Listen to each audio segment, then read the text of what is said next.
All right, so getting close to the end of summer, one of the recipes we wanted to do is a skirt steak taco.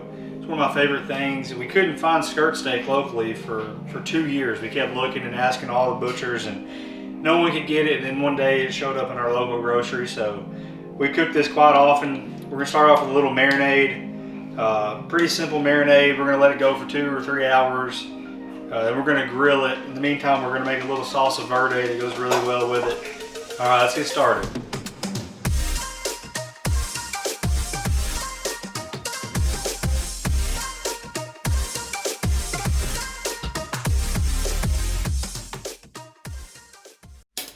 All right, let's get started on this steak marinade.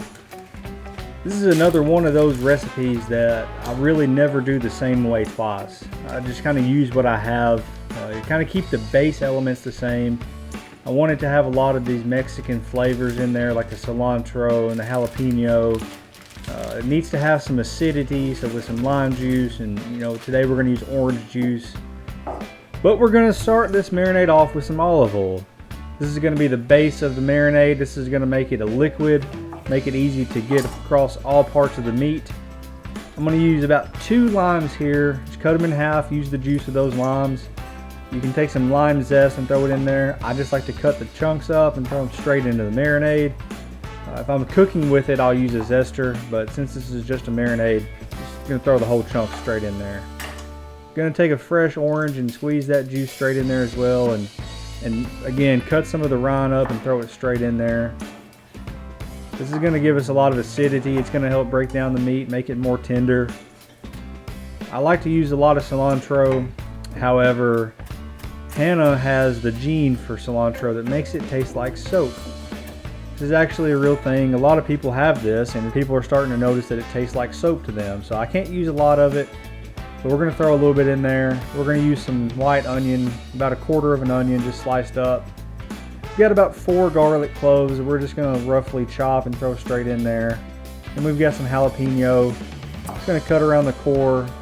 A few seeds might get in there, but I don't want it to be too spicy, so we're just going to throw the outside parts of it in there. We're going to season it with some salt, some pepper, a few Mexican spices. We've got some cumin, some cayenne, and some smoked paprika. Just a little bit of that, and then we're going to mix this up real well. I ended up adding a little bit more olive oil just to make it a little bit more of a liquid. That way it's easier to cover every part of the meat. And what's great about this skirt steak is you can marinate it a little bit quicker than other meats.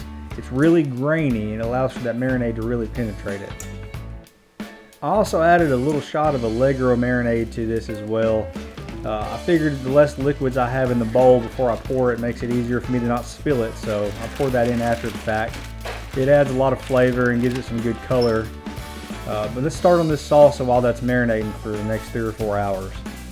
The main ingredient for this salsa that we're going to be using is a tomatillo. If you're not familiar with it, it's similar to a tomato. It's in the same family as that, but it has this little husk around it.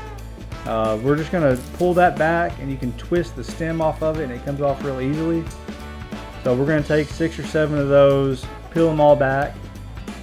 We're going to get ready to roast them. Normally I'll do this on the smoker, but we're kind of low on pellets right now and I don't want to run out from when we're grilling the steak, so we're just going to do it in the oven.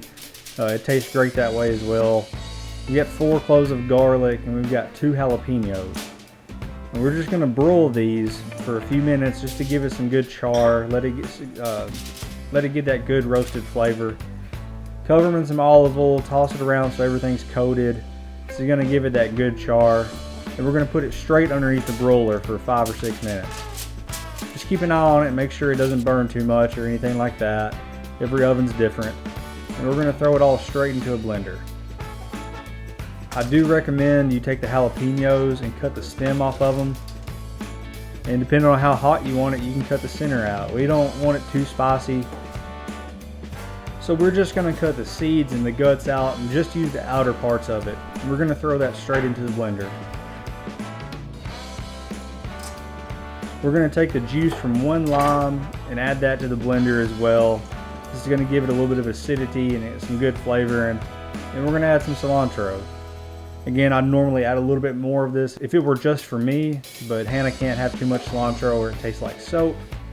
We're gonna add a quarter of a white onion and some more of these Mexican seasonings I like to use, some paprika, some cumin, and a little bit of cayenne. Throw some salt and pepper in there, and then one of the most important ingredients is sugar. This has so much acid in it between the tomatillos, the jalapeno, the lime juice, that sugar really balances it out well, and it's really important to giving it a good flavor. It's always important, in my opinion, to try things as you're cooking. Hannah thinks this is an excuse to just eat while I'm cooking, but it really is important. Make sure that this tastes well, and you don't need too much of something. If it's too spicy, maybe add a little bit more sugar, and then you want to put it in the refrigerator and let it sit for a few hours. It's going to be much better after it all sits together. We've got this steak ready to go. It's been marinating for 3 or 4 hours. We're going to season it up with some Dia de la Fajita from Meat Church. Again, it's one of our favorite rubs. We use it all the time, and we'll have a link in the description. And we're going to put that straight on the grill. We've got the grill at about 400 degrees right now, and we're just going to let that cook. And while that's cooking, we're going to get our tortillas ready. We're going to cook those straight in the skillet. Just heat it up on both sides until it starts to brown. And now we're going to go check on this steak. Hannah and I both like ours at medium rare. I suggest that you use a meat thermometer to make sure you're cooking it to the desired doneness. But once you pull it off, it's important to let it rest. We're going to let it rest for 10 to 15 minutes, and I'm going to let it rest with a little bit of fresh lime juice on top. It's going to be hard to wait, I know, but it's well worth it. And this thing is going to retain so much of that juice. It's going to be so flavorful. Look at it, it's at a perfect medium rare.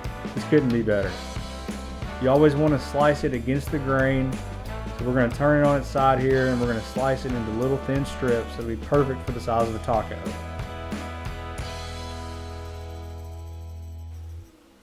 Truth be told, this is one of the hardest recipes we've done in terms of me having to wait to take pictures and videos of it for us to eat it. Hannah was very ready to eat at this point, if you can't tell. You try a piece? I don't want to eat tacos. Now this is a super easy recipe. There's nothing difficult about it. It does take a little bit of time with the marinade, but you can let it go overnight if you want to. You can marinate it much longer than 3 hours, and it's just going to pack in even more of that flavor. But that's it for this video. It's super easy. I highly recommend you try this. You can't find any skirt steak. We like to use flank steak as well. It's very similar. But we really appreciate you watching. If you enjoyed this video, please give it a like and consider subscribing to us on YouTube. Thanks for watching.